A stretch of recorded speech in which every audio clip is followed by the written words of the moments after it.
Bienvenidos a este día tan especial, a este webinar en el que no solamente vamos a tener un profesor enseñándonos, sino tres de los mejores profesores de Biblia que podemos encontrar en Latinoamérica. Así que súper bienvenidos, inviten a otros, hoy va a ser un día muy especial. Exégesis visual, en hermenéutica que se encarna en color, en forma, en luz, en estructuras. Y esto lo han dicho montones de autores. Hans Belting en Likeness and the Presence dice, las imágenes no fueron durante siglos meros adornos, sino presencias que interpretaban lo sagrado. El arte lo que hacía era interpretar la escritura. Rembrandt, Caravaggio, Miguel Ángel, pero también autores contemporáneos como Bansky, Samuel Banks, Sigle Coder, todos ellos no hicieron dibujos bonitos de las historias bíblicas, sino que produjeron lecturas visuales. Hacían midrash en óleo, exégesis gráfica, hermenéutica con pintura de collage. Paul Ricoeur, el gran hermeneuta, decía que todo símbolo es inagotable, nunca dice solo una cosa, siempre remite a un horizonte de sentido más amplio y nos obliga a pensar en algo más. Y también decía que los símbolos son generativos, es decir, los símbolos contienen más de lo que expresan, por eso se convierten en semillas de pensamiento, en detonantes de la interpretación.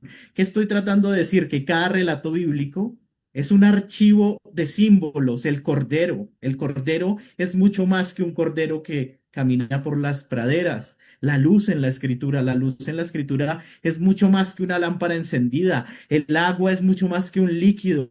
El exilio, la fiesta, el sacrificio, todos estos símbolos son tan potentes que atraviesan siglos y culturas. El cordero del Éxodo se convierte en el Cordero Pascual. La palabra del Génesis ilumina el Logos de Juan. El exilio de Babilonia resuena en el Holocausto. Los símbolos se transforman para hablar a cada época. En los íconos del arte descubrimos cómo cada sociedad interpreta a Dios, interpreta al hombre, interpreta el sufrimiento, interpreta la esperanza. Pero aquí la clave de nuestra conferencia, no estamos aquí para hacer arqueología estética, estamos aquí para algo más, para dejar que algunas imágenes iluminen nuestro presente, nuestra fe y nuestra iglesia. Porque la hermenéutica bíblica, decía Gadamer, no es repetir el pasado. Hacer hermenéutica no es repetir el pasado, sino hacer un encuentro de horizontes. El horizonte del texto y el horizonte del lector. ¿Y por qué no decimos hoy el horizonte del arte y el horizonte de los que veremos las obras de arte hoy? Cada obra de arte que veremos no es solo historia del arte, es un grito, y permítanme decir, un grito profético contemporáneo. Vamos a ver a Rembrandt que nos hablará de la misericordia de Dios. Vamos a ver a Sigurd Koder que nos hablará del abrazo del evangelio. Vamos a ver a Samuel Bankian que hablará de las ruinas del exilio. Y vamos a ver a Bansky que nos mostrará el Padre Nuestro en los muros de la ciudad. Ustedes dirán, bueno, ¿por qué hablar de la Biblia y el arte en el 2025? ¿No? Eso no será un tema más como para museos, para historiadores del barroco. Pues precisamente hoy vivimos saturados de imágenes en las redes sociales, en las pantallas, en la publicidad. El mundo ya no escucha solo palabras, necesita imágenes que lo interpelen. El arte bíblico nos da un lenguaje capaz de hablarle a este mundo, no con sermones, sino con imágenes que lo despierten, que le despierten preguntas, inquietudes. Por eso, esta conferencia, como les digo, no es un paseo por pinturas, sino un clamor que el arte, un grito que el arte le hace al presente. Entonces, no estamos aquí para oír lo que ya sabemos, estamos aquí para dejarnos sorprender, para mirar obras como exégesis, exégesis en arte, para ver lo que todavía no vemos, para discernir cómo la palabra sigue haciéndose imágenes en medio de nuestras crisis. La pregunta no va a ser ¿qué significó este cuadro en 1669? La pregunta que nos vamos a hacer en esta noche es ¿qué significa ese cuadro en 2025?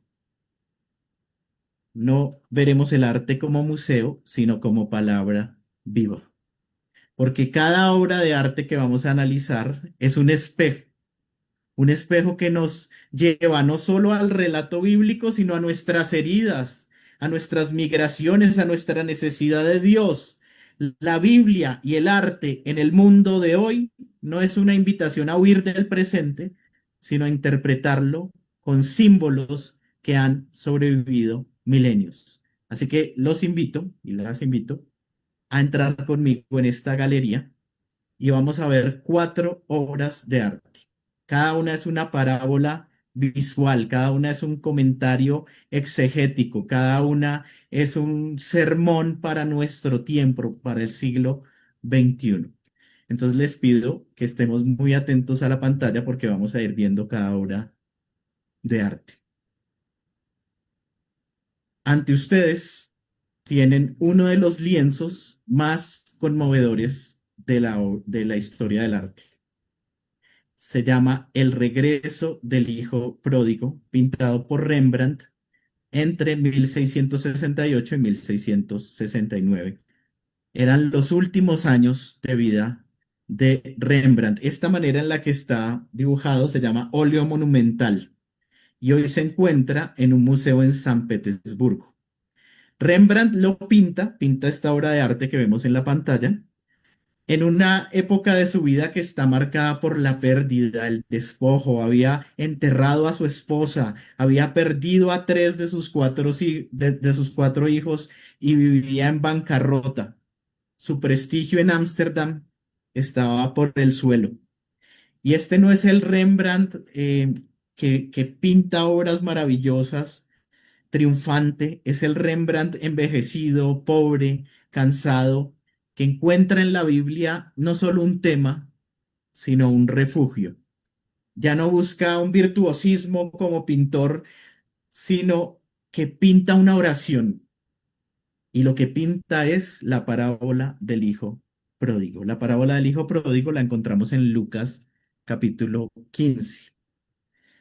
Y la parábola del hijo pródigo es la tercera de una tríada. Es decir, antes de la parábola del hijo pródigo está la parábola de la moneda perdida y la parábola de la oveja perdida. Y el contexto es muy claro.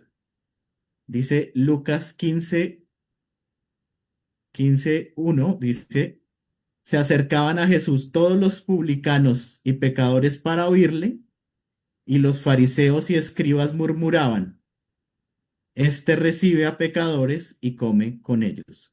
Es decir, la parábola no es una lección aislada, sino una confrontación directa a los fariseos y escribas, a los que, como la moneda y el hijo fiel, fíjense, se pierden dentro de la casa. La moneda se pierde dentro de la casa y el hijo fiel se pierde dentro de la casa. La oveja se pierde fuera de la casa y el hijo pródigo se pierde fuera de la casa.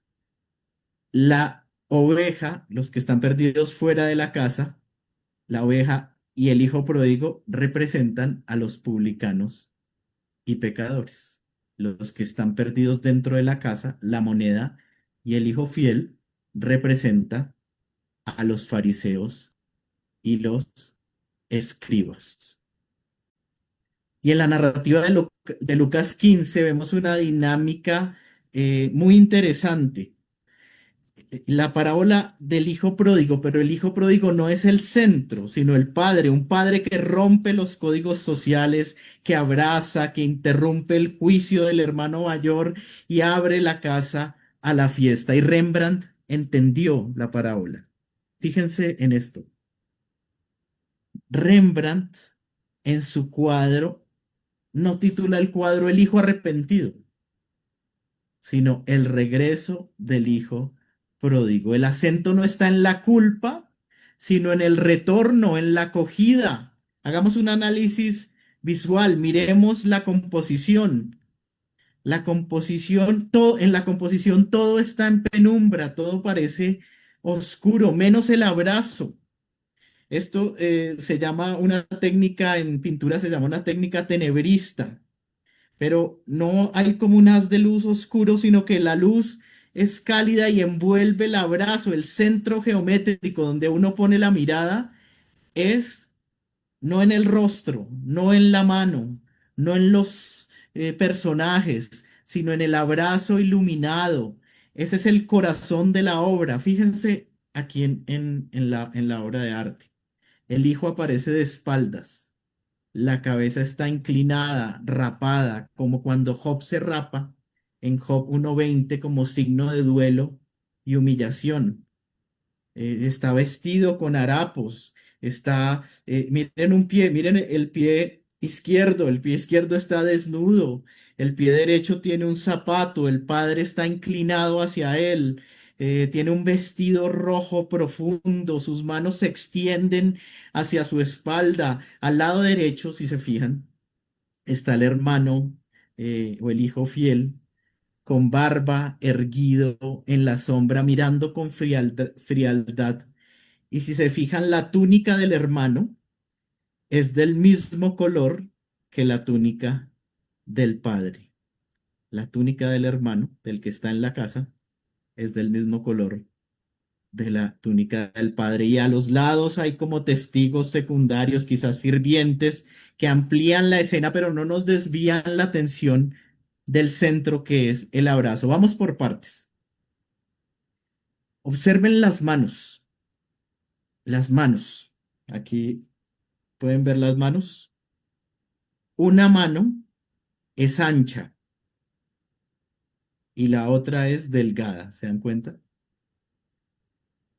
Una mano es masculina y la otra mano del padre es femenina. Los intérpretes de esta obra desde el arte han dicho que esta imagen muestra un poco de la paternidad y la maternidad de Dios. ¿Y la maternidad cómo? Como en Isaías 66:13, como aquel quien consuela su madre, así os consolaré yo.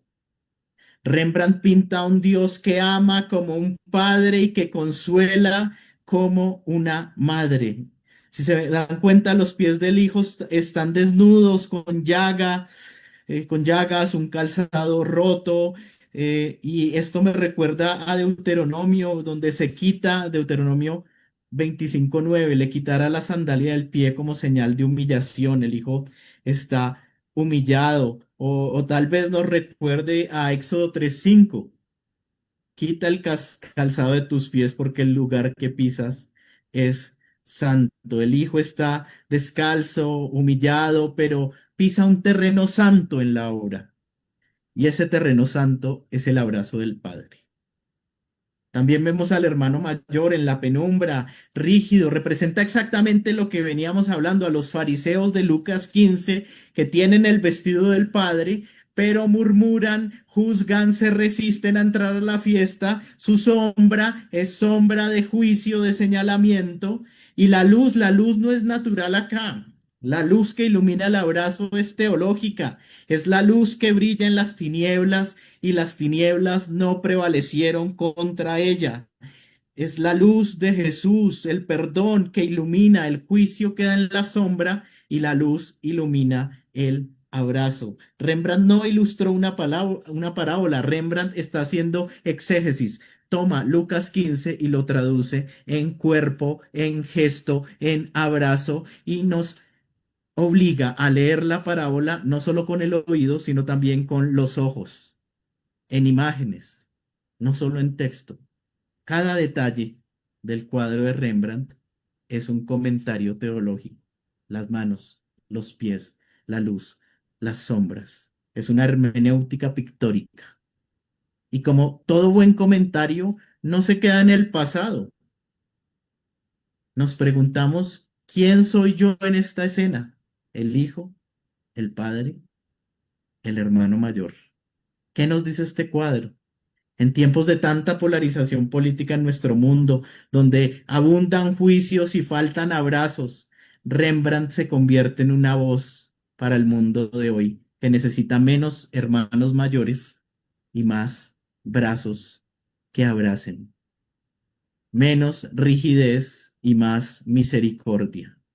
Iglesias que no estén obsesionadas con la rigidez, sino con la misericordia. ¿Somos luz de abrazo o sombra de juicio? Yo pienso en este cuadro y en este cuadro cabe toda la escritura. El hijo pródigo también es el Israel del exilio. El hijo pródigo también es la humanidad caída que necesita acercarse a Jesús. El hijo pródigo también nos representa a cada uno de nosotros. Y el padre es el padre que abraza. El hermano mayor es el juicio, es la iglesia que se olvida de la gracia, que se olvida del corazón del evangelio, que tiene el vestido del Padre, pero que no actúa como el Padre, que tiene apariencia de piedad, pero con sus hechos lo niega, que solo la luz ilumina su rostro para mostrar su desprecio, porque la luz es la luz de Cristo mismo, el Logos que ilumina todo abrazo. ¿Nos quedaremos en la penumbra del hermano mayor o entraremos al abrazo del Padre? La segunda obra que veremos esta noche es de Sigurd Keder. Sigurd Keder representa al hijo pródigo también. Dejamos el barroco de Rembrandt para entrar en un lenguaje distinto. Este autor pinta en una, digamos, en una línea del arte que se llama expresionismo. Él es un pintor alemán que fue ordenado sacerdote después de haber sido prisionero en la Segunda Guerra Mundial. Su vida también estuvo marcada por la violencia, pero en medio de la violencia tenía un deseo profundo de comunicar la fe a los pueblos sencillos, a las comunidades sencillas. Él no pintó para museos como Rembrandt. Él pintó para iglesias, para comunidades. Su objetivo no era ser un gran virtuoso del arte, sino darle a conocer el evangelio a la gente común. Entonces, vamos a ver que este autor no quiere representar la belleza clásica del arte, sino comunicar. Recordemos el texto de Lucas 15. Lucas 15:20 dice, eh, siendo aún lejos, lo vio su padre y corrió y echándose sobre su cuello, lo besó. Este autor fija su atención justamente en ese momento. Echándose sobre su cuello, lo besó. En el gozo del abrazo, en la alegría del encuentro y en la reconciliación. Elige el instante del abrazo. La gracia en el texto de Lucas 15 ocurre antes de cualquier discurso. El hermano mayor, si lo ven, aparece a la derecha muy rígido. Hay como tres espacios aquí en este cuadro. Está el padre y el hijo, que es abrazados, que nos llama la atención a primera vista. Luego vemos el fondo con un negro absoluto y en la franja lateral está el hermano, formando, digamos, casi un tríptico, una obra en tres partes. Eh, claro, es como el fondo negro nos muestra como un abismo, pero miren la forma de óvalo que hay aquí en el abrazo. Brazos, espaldas, cabezas. Esa forma de óvalo es el abrazo del Padre, lo contiene todo, lo contiene todo. Es un refugio que lo contiene todo. Y miren las diagonales de la puerta, bueno, todo es muy interesante. Y el padre, los colores que tiene el padre tiene colores cálidos, naranjas, rojos, es misericordia, es vida, es hogar, el rojo es alianza. Y los hijos tienen colores fríos, azules, eh, sobre todo el hijo que es abrazado Su traje está roto, muestra cansancio, juicio, distancia. Y el azul y el naranja, en la teoría del color, son colores complementarios y crean una tensión en el abrazo y se resuelve el conflicto donde el azul y el naranja se unen y el foco de la luz se pone en el abrazo y el padre inclina su cabeza, cierra los ojos como ese amor que no calcula, viste un pañuelo blanco, si se dan cuenta, que es un talit judío que sugiere o une la ley y la misericordia y el hijo con su mano aferrada, si se dan cuenta ahí en el cuadro, se aferra al padre con su cabeza rapada, como en el cuadro anterior, en señal de duelo, y el hermano mayor en un ángulo, con el puño apretado, el cuerpo rígido. Fíjense un momento, miren esta obra y fíjense en las manos. Las manos son supremamente interesantes. Miren, las manos del padre abrazan, envuelven, acogen, son grandes, visibles, bendicen, restauran. El hijo se aferra, se agarra del padre y la mano del hermano, si la ven ahí, se cierra. La mano del hermano se cierra. No se abre al abrazo, sino que se abraza a sí misma, se cierra el abrazo. Aquí esta escena es maravillosa porque si ven ahí hay una botella verde que nos recuerda el desorden, el vicio, el derroche, el pasado. Y no hay anillo, no hay túnica, no hay banquete, hay abrazo. Un padre que abraza. Y esto nos dice algo que la teología muchas veces no dice, y es que Dios abraza.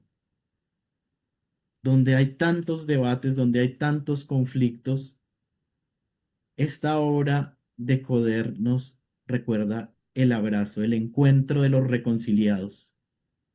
Su obra es una denuncia contra todos aquellos que se cierran a la reconciliación, que no abren sus brazos.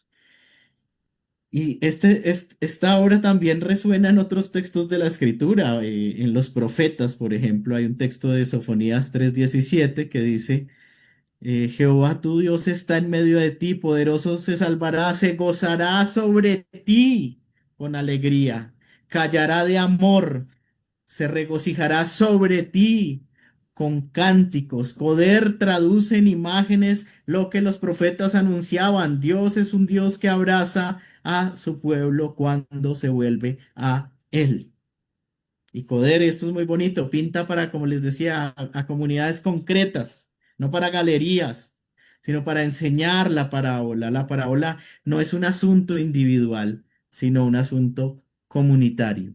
La pregunta que surge para nosotros hoy es, ¿nos atrevemos a ser comunidades que abrazan en un mundo que solo conoce juicios? Bueno, vamos a dar un giro ahora en nuestra tercera obra de arte. Dejemos de lado los colores cálidos y miremos esta obra de Samuel Bach que se llama La familia. La familia es un mundo en ruinas. Fíjense en la obra de arte. Samuel Bach es un judío lituano que sobrevivió al Holocausto y es conocido como uno de los grandes pintores de la memoria del Holocausto del siglo XX. Bach nació en 1933 y cuando tenía 6 años fue llevado al gueto. El gueto en la Alemania nazi representaba el encierro, la persecución, el riesgo de ser exterminado, hambre, enfermedad, trabajo forzado, deportación y su padre precisamente en el gueto es asesinado por los nazis y él y su madre sobreviven. Entonces toda su vida artística es un esfuerzo por contar su tragedia, por pintar sus ruinas, por pintar cuerpos fragmentados. Si ven esta imagen, autores refiriéndose a la obra de Samuel Bach dicen que él pinta con el lenguaje del trauma. Es decir, son imágenes que no tienen una resolución, que nos llevan al caos. Fíjense en los detalles. Miren este cuadro. ¿Qué muestra este cuadro? Muestra una multitud de rostros y figuras humanas, amontonadas en distintos planos. Hay distintas geometrías, como si fueran recortes, hay máscaras de madera, algunos personajes tienen vendas como heridos, hay personas con cascos de la guerra, pero si se fijan también hay sombreros elegantes, también hay gestos de dolor, de desconcierto, una masa de personas al lado derecho, interminable, personas en exilio, en destrucción. Esto es una representación, esta obra, del quiebre de la vida familiar. Hay rostros sufrientes, mutilados, que nos muestran la guerra, la persecución, la enfermedad. También hay élites que contrastan con la miseria. Hay fuego, hay multitudes. Y cuando miramos esta obra y pensamos esto a la luz de la Biblia, también podríamos pensar en en la parábola del hijo pródigo. Y ustedes me dirán, pero ¿cómo así? Si la parábola del hijo pródigo es lo contrario, es la parábola del abrazo. Pero aquí es un retorno que no encuentra abrazo. Es el hijo que vuelve a la casa y la casa está derrumbada. La casa ya no es la misma. Y la Biblia conoce esos retornos. Cuando se vuelve a casa y la casa ya no es la misma. Miren este texto de Lamentaciones. ¿Cómo ha quedado solitaria la ciudad, la más grande entre las naciones? Este verso es el dolor colectivo de un pueblo que perdió su templo, que perdió su rey, que perdió su identidad nacional. El segundo texto, el Salmo 137, es un canto en el exilio de Babilonia tras la caída de Jerusalén. Y entonces el pueblo, tras el exilio, se pregunta, ¿cómo cantaremos un cántico al Señor en tierra extraña? Es la experiencia del exilio, es la experiencia del holocausto. Ambas realidades son dos realidades que se juntan, es la misma herida, es el retorno que no vuelve intacto. Miren los elementos de la obra. Los rostros están hechos de piezas como un collage de humanidad, de deshumanización, de pérdida de identidad. Hay máscaras, figuras planas, representaciones de papeles que se imponen en la sociedad, vendas, heridas, traumas, dolores, una multitud sin fin. La pintura es un juicio visual al exilio, es un juicio visual al holocausto, es un juicio visual a la historia contemporánea que puede ser leído como denuncia contra la guerra, contra la violencia política, contra una sociedad que convierte a las personas en masas, en piezas de un engranaje, como una memoria del sufrimiento humano. La familia bíblica llora como el cuadro La familia de Bach. Es la familia rota que nos recuerda a Israel disperso en el exilio, a Jerusalén arrasada por Babilonia, o al segundo templo cuando no quedó piedra sobre piedra. La parábola no muestra un solo hijo, el cuadro no muestra un solo hijo, sino una multitud de hijos, como si toda la humanidad estuviera fuera de la casa del Padre. Este autor no pinta sermones, pinta dolor, pinta heridas. Si lo tuviera que nombrar de una manera, yo diría que es una contraparábola, es la contraparábola del hijo pródigo y nos recuerda que no todos los regresos encuentran un abrazo, que la multitud clama por un abrazo que muchas veces no llega, que algunos regresos encuentran memorias destruidas y heridas que ningún abrazo puede borrar. Esto lo llaman los biblistas el realismo del exilio. ¿Y qué es el realismo del exilio? Es que la Biblia no es ingenua. Sabe que volver no siempre significa recuperar. ¿Qué nos dice esta obra hoy? Bueno, que hay millones de personas que experimentan lo mismo. Hay refugiados, hay familias desplazadas, hay pueblos arrasados. El siglo XXI está lleno de hijos pródigos que vuelven y no encuentran casa o que nunca volverán a su casa. La obra es un grito contra la ilusión de reconciliaciones fáciles. ¿Qué significa predicar bienvenidos a casa cuando las casas siguen destruidas, cuando las madres siguen buscando a sus hijos desaparecidos, cuando los pueblos son aniquilados en su propia tierra? Miren, esta lectura no anula la parábola de Lucas, la amplía porque la Biblia conoce el lamento también. Job 3, perezca el día en que yo nací, grita Job. Son palabras que no se resuelven. Job solo grita. Y esta obra hace lo mismo. No nos da una resolución, nos deja en el grito. Y ahí está lo profético. La fe no huye del dolor. La fe nombra el dolor. Y por último, vamos a ver esta obra. Esta obra se llama Perdona nuestras ofensas. Esto es un giro radical en el tiempo, lo que estamos haciendo acá. Perdona nuestras ofensas. Venimos de las ruinas que nos presenta Samuel Bach y ahora pasamos al graffiti callejero de un artista que se llama Banksy.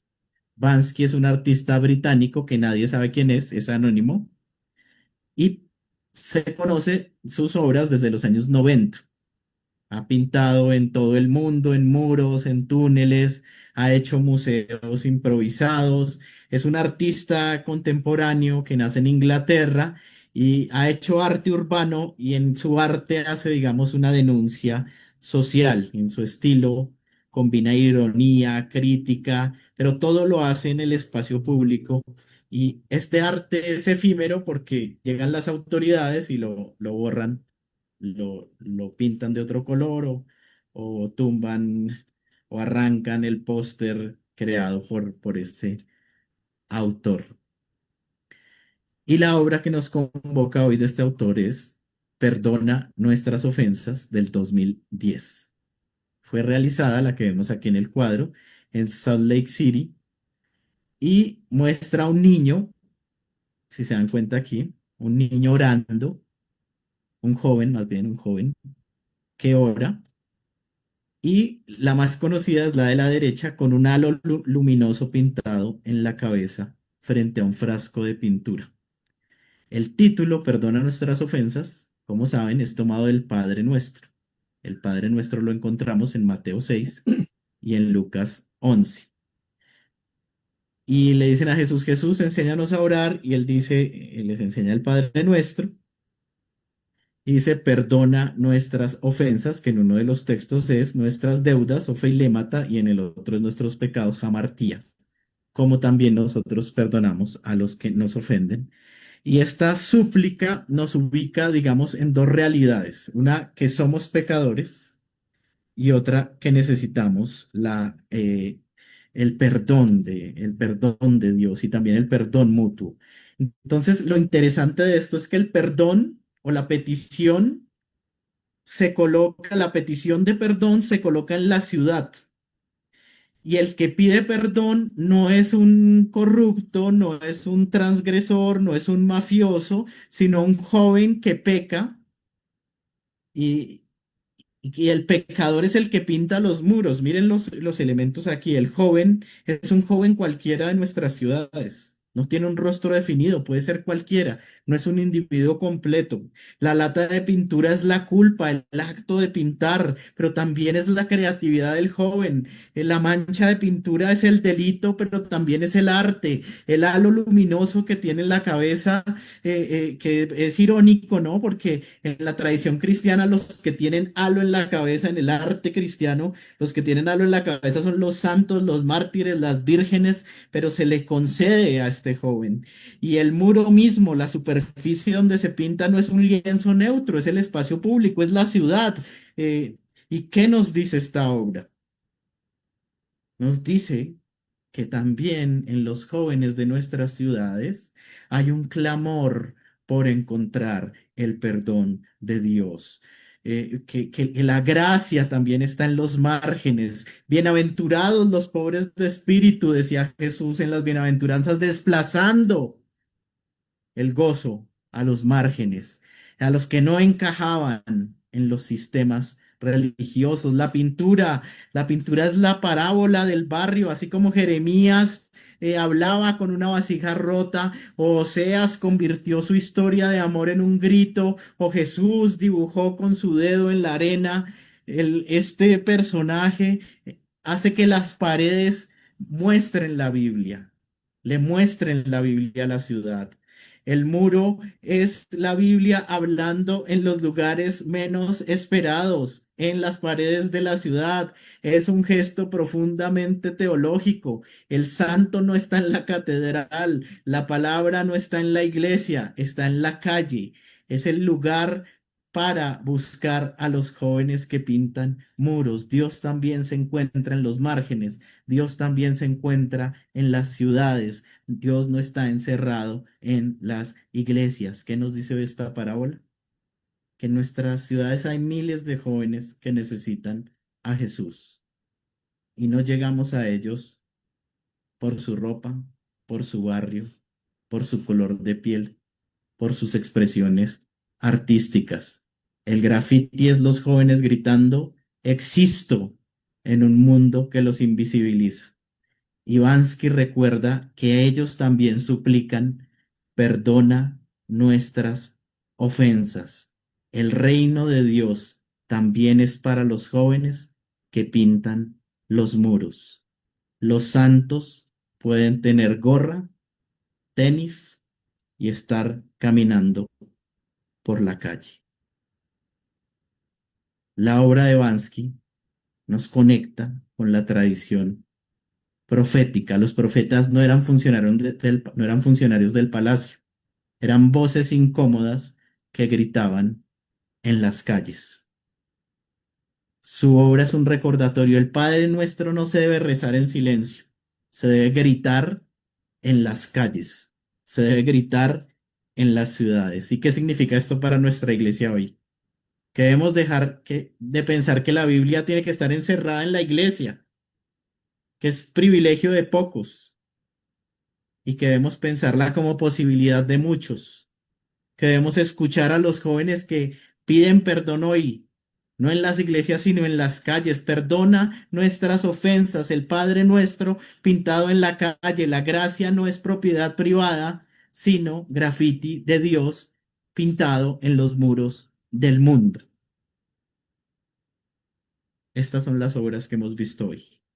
Hemos hecho un recorrido por una galería donde la Biblia no estuvo encerrada en pergaminos ni congelada en doctrinas, sino desplegada en imágenes, reinterpretada en distintas épocas, plasmada en lienzos, grafitis, óleo, color. Este museo de 4 estaciones es Rembrandt en el barroco diciéndonos, Dios nos da su abrazo en la oscuridad y la misericordia brilla como la luz que vence las tinieblas.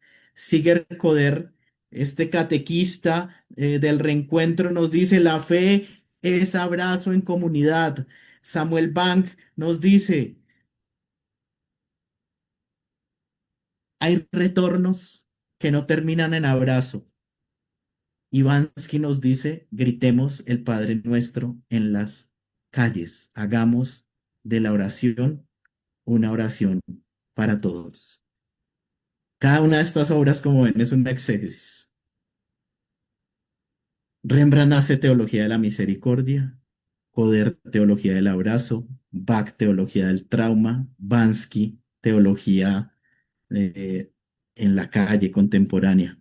Todas juntas nos recuerdan que la Biblia no es solo letra, sino que genera símbolos, engendra imágenes, habla a todos los tiempos, a todas las personas, como los profetas decíamos hace un rato. Isaías habló de los lobos y los corderos juntos, Jeremías que rompió la vasija, Ezequiel, los huesos secos que se levantaban, Jesús usaba parábolas, escenas visuales, semillas, campos, banquetes.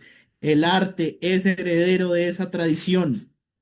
Los artistas son predicadores visuales. ¿Qué nos dice todo esto en el siglo XXI? ¿Qué nos dice el arte en el mundo de hoy? Yo pienso que nos dice que seamos iglesias que abrazan, comunidades que celebran, iglesias que reconstruyen ruinas y que anuncian la palabra no solo en el templo, sino en las calles. Y para terminar, les quiero regalar una frase que escribí mientras reflexionaba en estas obras. Y es, la gracia de Dios no se pinta una sola vez, se sigue pintando en cada generación, en cada herida, en cada obra, en cada pródigo que regresa. Dios los bendiga.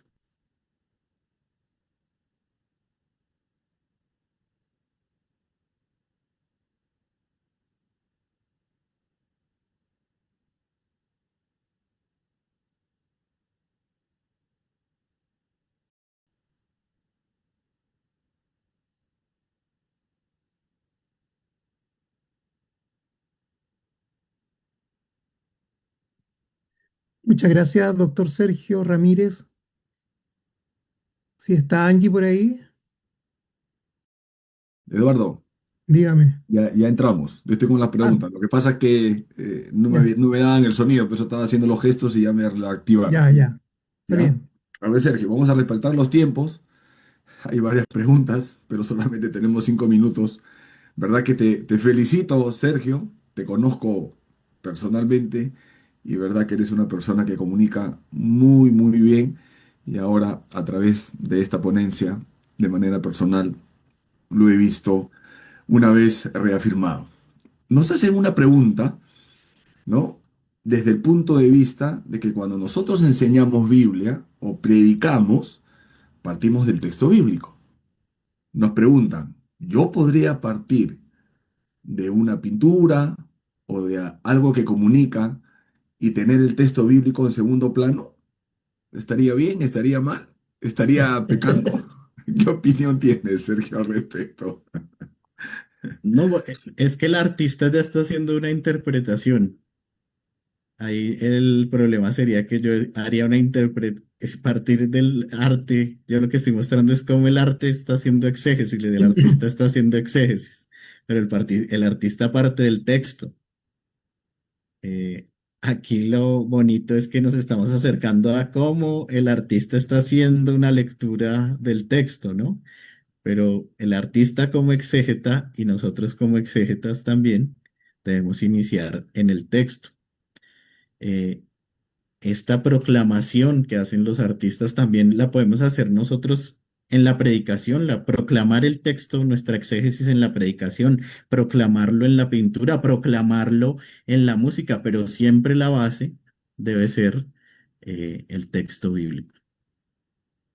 Podríamos decir que tomamos el texto, de ahí tomamos el arte y de ahí hacer el camino de plantear la propuesta de enseñanza, ¿verdad? Así es. Pero enriquece Este, mucho me llama mucho la atención, no sé si se dieron cuenta en el primer cuadro. El hijo y el padre tienen el mismo color de túnica, sí, como que en el de Rembrandt. Pero en el segundo cuadro que veíamos, los dos hermanos tienen el mismo color de túnica. Eso tiene unas implicaciones bien interesantes, porque uno es el hijo de la casa del padre, los dos están vestidos igual, están muy ligados. En el otro nos recuerda que aunque el que está afuera está perdido, también tiene la posibilidad, si se une al abrazo del Padre, de ser hermano. Sí, se nos olvida ya. que el pecador es hermano también, ¿no? Ya. A ver, justamente en base a eso, Sergio también nos hace la pregunta es, eh, como que al parecer quieren hacer un planteamiento ya desde el punto de vista latinoamericano, ¿no? Entonces podría ser válido también entonces tomar elementos muy puntuales, muy contextuales, muy locales, para poder expresar una realidad. Sí, Eh, sí, hay artistas también latinoamericanos que han pintado La Pasión, han pintado El Hijo Pródigo. También habría que hacer un análisis también de cómo están haciendo, también es una hermenéutica, ¿no? El arte también habla al presente, habla al mundo de hoy, hace este salto el salto hermenéutico para hablar a nuestras realidades. Y también hay artistas latinoamericanos que han plasmado la Biblia. Aquí vimos solo cuatro, pero podríamos hacer esto durante horas Y con mirando varios, muchísimos ¿no? artistas más, claro que sí. Sí. Entonces, y con esto terminamos, Sergio, para respetar los tiempos, ¿no? Tú hablaste en la primera parábola de las acciones del Padre, y hasta como que el título se le cambió, ¿no? Va en el sentido del Padre. Acabas de hablar de las manos, ¿no? Que una parece masculina, femenina. Entonces, podríamos entender que para entender tanto el texto bíblico como el tema del arte y yo plasmarlo, tendría que entrar a mucho detalle para poder comunicar bien esto, Sergio, porque entiendo que el arte tiene que ser eso que llegue a la gente, ¿no? O a ese público que a la gente le gusta. Sí, sí, si te fijas, los autores que vimos hoy son verdaderos exégetas, se fijan en detalles, plasman elementos que podríamos pasar por alto y también en el color, en la luz, interpretan de alguna manera. eh, Claro, comunican. son intérpretes también del texto, le dan nuevos sentidos.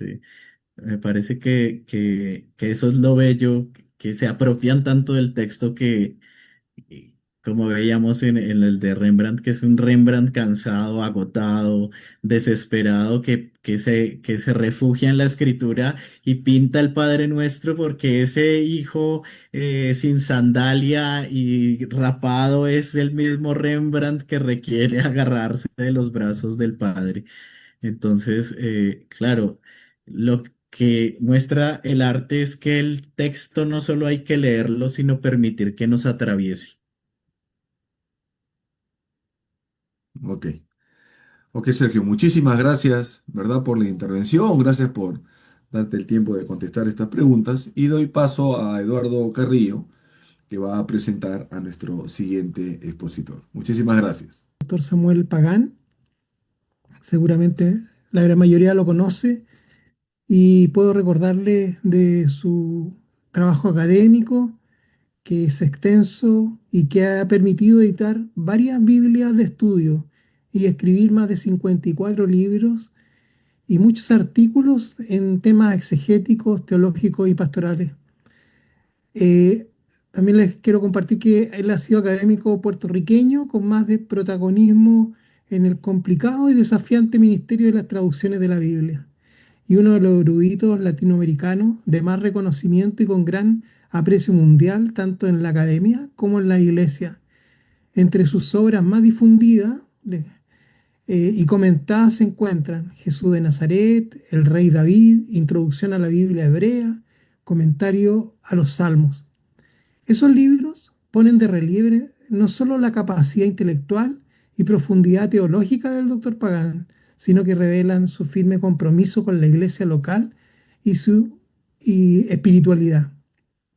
Su labor, además, administrativa le ha permitido servir en las sociedades bíblicas como director de traducciones para las Américas, como presidente, decano y profesor de varias instituciones teológicas en Puerto Rico, también en Estados Unidos, América Latina, África, Europa y en el lejano y mediano Oriente.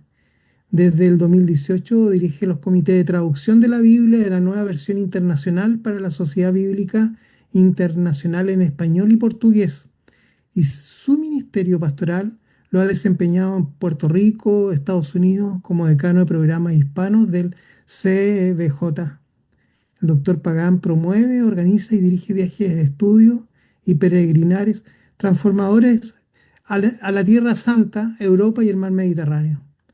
Y finalmente en la actualidad vive alternativamente en Orlando, Florida y Jerusalén, Israel, junto a su esposa, la doctora Noemí Pagán, con quien tiene dos hijos, Samuel y Luis Daniel, dos nueras, Yasmín y Leana, tres nietos, Samuel, Andrés, Ian, Gabriel y Mateo Alejandro, y una nieta, Natalie Isabel. Así que con esta presentación lo dejo, Pastor, doctor Samuel, para que comparta lo que Dios ha puesto en su corazón. Saludos cordiales, saludos cordiales. De todo lo que dijo Eduardo, lo más importante es lo de los nietos. ¿Oyeron? Tres nietos varones y una nieta y la nieta es la reina, ella lo sabe y ejerce sin ningún tipo de inhibición. ¿Oyeron? Así que mi placer es estar con gusto en esta presentación.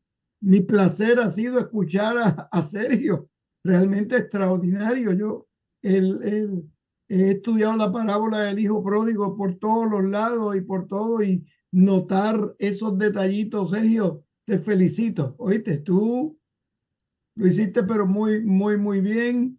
Edesio es mi hermano de toda la vida, ahorita lo vamos a escuchar, así que permítanme decirle y saludarles inicialmente. Como voy a hablar de Jesús de Nazaret y el elemento educativo, y Jesús de Nazaret hablaba hebreo en la sinagoga, los voy a saludar en hebreo. Shalom Talmidim, es decir, saludos, paz, gracia, bienestar. Toda esa palabra shalom incluye todos esos elementos, pero todos ustedes que son los talmidim, los estudiantes. Y para mí es un placer estar aquí, que la Sociedad Bíblica me haya invitado. Y yo pensé que el grupo iba a ser grande, pero no 300 personas. O sea, mi primera palabra es de felicitación a la Sociedad Bíblica por este programa tan y tan y tan bueno que he disfrutado hasta el momento que estamos hablando.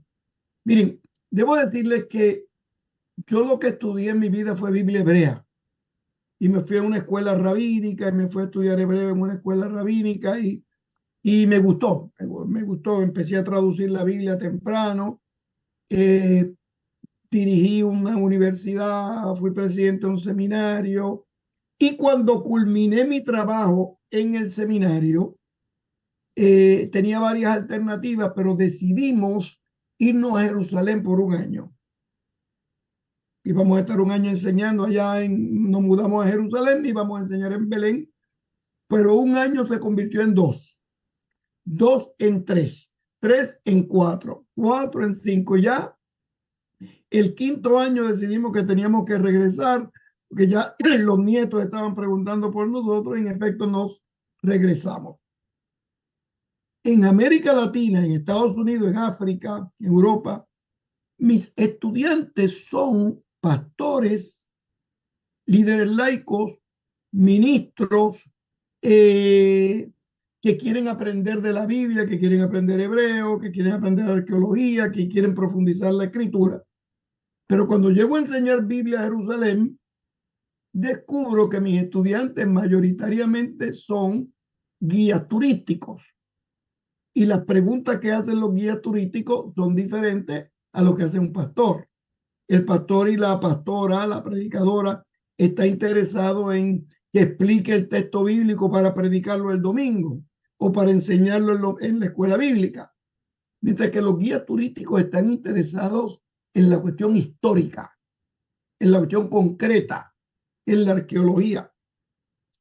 Y eso ya yo había publicado algunos libros sobre Jesús de Nazaret cuando me mudé a Jerusalén, pero me hace repensar todo lo que yo escribí sobre Jesús de Nazaret.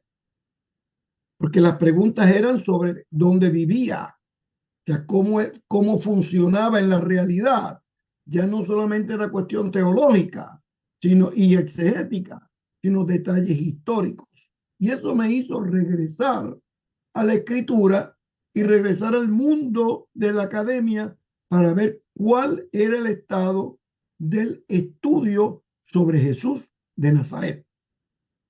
Y por ahí comencé y escribí un libro sobre las profecías sobre Jesús de Nazaret, escribí otro libro sobre Jesús histórico, escribí otro libro sobre las parábolas, escribí otro libro sobre los milagros, escribí otro libro sobre la resurrección y la implicación de la resurrección, y así otros libros más, pero lo que hizo, los desafíos que me hicieron los estudiantes, me hicieron revisar el texto bíblico y la arqueología y ver a Jesús de Nazaret ya como un personaje histórico.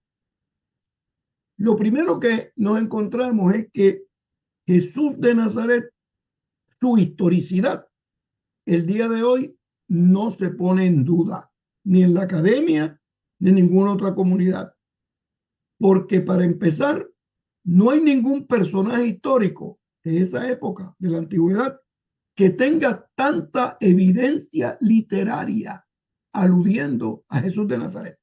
Ya. Usted va a estudiar en la universidad y le dice el profesor, vamos a estudiar ahora Aristóteles. Nadie alce la mano para decir, yo no voy a estudiar Aristóteles porque yo no sé si existió o no. No, se estudia Aristóteles, se estudia Platón, se estudia los grandes filósofos griegos. Pues yo quiero decirle a ustedes que hay más evidencia histórica de la literaria, de la historicidad de Jesús de Nazaret, que de Aristóteles, Platón, Sófocles y toda la cuestión antigua. O sea que la historicidad no se pone en juicio y los estudios sobre Jesús histórico han revelado que, número uno, era un rabino ciertamente, pero no era un rabino de Jerusalén, era un rabino de la Galilea. Y esa declaración tiene gran importancia teológica, porque recuerden que para Isaías, Galilea era Galilea de los gentiles. El día de hoy, nosotros interpretamos la palabra gentil de una manera grata. Eduardo me presentó con mucha gentileza. Habló porque gentil el día de hoy, una palabra grata, una palabra de respeto, de dignidad, de buenas relaciones. En hebreo no. Galilea de los gentiles era Galilea de los incircuncisos, Galilea de los no creyentes.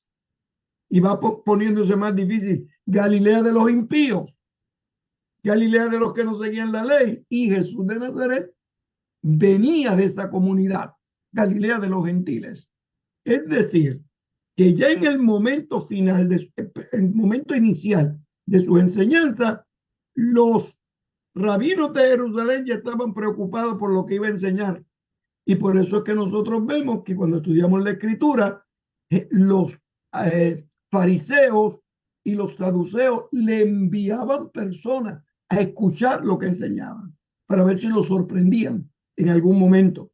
Pero Jesús de Nazaret, su educación era tan fuerte y tan grata, que en una ocasión, de acuerdo al texto bíblico, luego de una parábola y de un milagro, un fariseo le dice al otro, óyeme, el problema con este es que no nos habla como los escribas y los fariseos.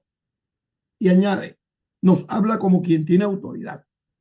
En efecto, los estudios sobre la historicidad de Jesús de Nazaret apuntan a que fue un rabino distinguido del norte, y que los rabinos de Jerusalén lo veían con cierta distancia. Cuando comienzo a estudiar estos detalles sobre Jesús de Nazaret, uno de los temas que encuentro es que tengo que definir una metodología para estudiar a Jesús de Nazaret. ¿Qué metodología vamos a utilizar? Para tratar de encontrarnos con ese personaje histórico. La única persona que ha dividido la historia en dos se llama Jesús de Nazaret. Hay muchos políticos importantes, hay muchos literatos importantes, militares importantes, ministros importantes, pero de ninguno se habla antes o después del presidente tal, o de antes o después de García Márquez, solamente antes y después de Cristo. Y cuando estudiamos a Jesús de Nazaret, hay varias metodologías que podemos utilizar. La primera es un acercamiento canónico. Cuando estudiamos los evangelios para estudiar a Jesús de Nazaret, empezamos en Mateo, Mateo 1, Mateo 2, Mateo 3, Lucas, Mateo Marcos, Marcos 1, 2, Lucas 1, 2, 3 y finalmente Juan. Es un acercamiento canónico, donde vamos libro a libro, capítulo a capítulo, versículo a versículo, para estudiar lo que dice Jesús de Nazaret. Una segunda metodología. Esta metodología se sigue generalmente en la academia, en los seminarios, en los institutos bíblicos. Ustedes toman cursos sobre Juan o los evangelios sinópticos, pero se estudia en la academia ese acercamiento canónico. En la iglesia local, el acercamiento es diferente, porque es más temático. Esta semana vamos